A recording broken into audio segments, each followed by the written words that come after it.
رسول اللہ صلی اللہ علیہ وسلم بعض منافقوں کو اچھی طرح جاننے کے باوجود پھر بھی قتل نہ کرنے کی وجہ وہ ہے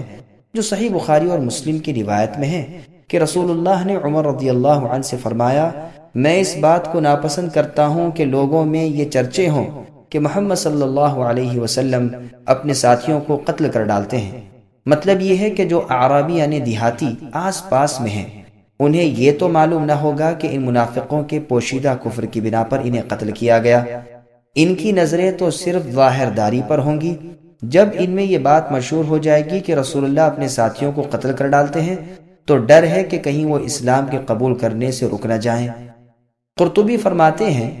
ہمارے علماء وغیرہ کا بھی یہی قول ہے۔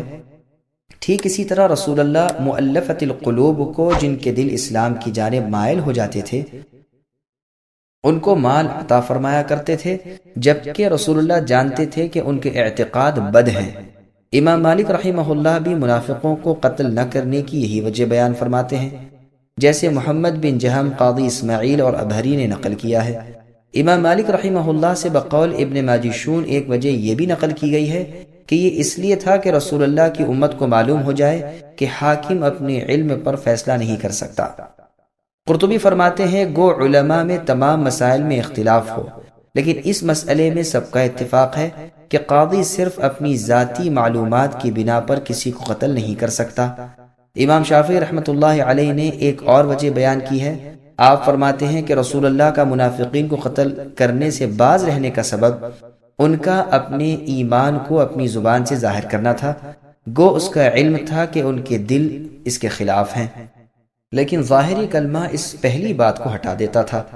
اس کی تائید میں بخاری اور مسلم وغیرہ کی حدیث بھی پیش کی جا سکتی ہے، جس میں ہے کہ مجھے حکم کیا گیا ہے کہ میں لوگوں سے لڑوں یہاں تک کہ وہ لا الہ الا اللہ کہیں۔ جب وہ اسے کہہ دیں تو انہوں نے مجھ سے اپنی جانیں اور مال بچا لیا، اور ان کا حساب اللہ عز و جل پر ہے۔